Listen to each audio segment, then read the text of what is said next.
এখন যে মানুষের ঢল আমরা দেখতে পাচ্ছি, এটা ফজরের নামাজের পরে মানুষজন নিজ গৃহে, হোটেল রুমে যাচ্ছেন।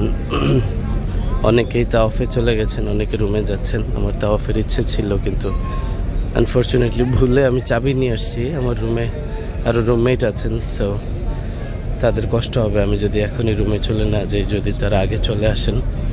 সো আমি ব্যাক করছি। আমি যে কথাটি বলতে চাচ্ছিলাম যে দেখুন, পৃথিবী জুড়ে এর চাইতে সুন্দর পরিবেশ আর কোথাও আপনি পাবেন না। নট আ চান্স, সম্ভবই না, কোথাও পাবেন না। মাইন্ড ট্রেনিংয়ে আমরা সবসময় বলি যে if you want to change your life, change your environment. জীবন যদি পরিবর্তন করতে চান, তাহলে আপনার পরিবেশ পরিবর্তন করুন। অর্থাৎ যে পরিবেশে আপনি টক্সিক ফিল করছেন, যে পরিবেশে আপনি মেন্টালি ব্রোকেন ফিল করছেন, সেখান থেকে বের হয়ে একটি ভালো পরিবেশে আসুন, নিজেকে শুধরানোর জন্য, নিজেকে সুন্দর করে আবারও গুছানোর জন্য। এরপরে আবার নিজের পরিবেশে গিয়ে প্র্যাকটিস করুন, নিজের পরিবেশ সুন্দর করে তৈরি করে নিন। কিন্তু কষ্টের সময়টাতে কষ্টের জায়গায় থেকেই নিজেকে পরিবর্তন করা অনেক কঠিন। সো বলা হয় যে যথাসম্ভব একটা ভালো পরিবেশে আসুন, নিজেকে শুধরে নিন। সো আমার কাছে ব্যক্তিগতভাবে অনুভূতি হচ্ছে যে পৃথিবীর সমস্ত সেরা পরিবেশের মধ্যে সেরা হচ্ছে মক্কার এই পরিবেশ, আমলের পরিবেশ এবং মদিনার পরিবেশ, যেখানে স্পিরিচুয়াল প্র্যাকটিসের চূড়ান্ত লেভেলে আপনি পৌঁছাতে পারবেন অনেক সহজেই। কারণ চতুর্দিকে স্পিরিচুয়াল প্র্যাকটিস। আপনি যদি ফোকাস করেন যে মানুষজনের দাসত্বের যে নমুনা, মানুষের আল্লাহর গোলামি করার যে নমুনা, এটা চোখের সামনে যখন আপনি দেখবেন, তখন স্পিরিচুয়াল ফিলিং এবং মাইন্ডসেট অটোমেটিকলি আপনি পেয়ে যাবেন।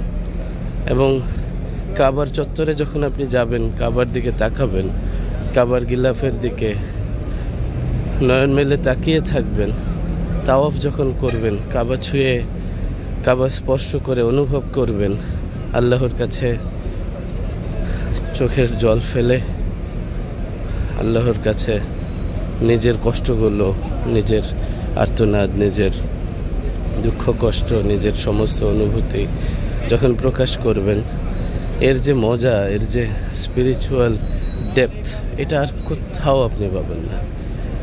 নট এনি চান্স, কোথাও পাবেন না। সো বারংবার আল্লাহ তাআলা আপনাকে আমাকে আল্লাহর ঘরে নিয়ে আসুন। এটা এমন না হয় যে একটা পিকনিকের মতো, এমন না হয় যে বাস যাচ্ছি আর কি, প্রতি বছর যাচ্ছি, এমন না হয়। প্রতিবারই যেন এমন হয় ইশক, মোহাব্বত, আল্লাহর প্রতি ভালোবাসা, দরদ, আল্লাহর প্রতি নিজের সমস্ত অস্তিত্ব বিসর্জন করে দিয়ে এখানে আসার তৌফিক হয় আমার আপনার সকলের। আল্লাহ তাআলা কবুল করেন। আসসালামু আলাইকুম ওয়া রাহমাতুল্লাহি ওয়া বারাকাতুহু।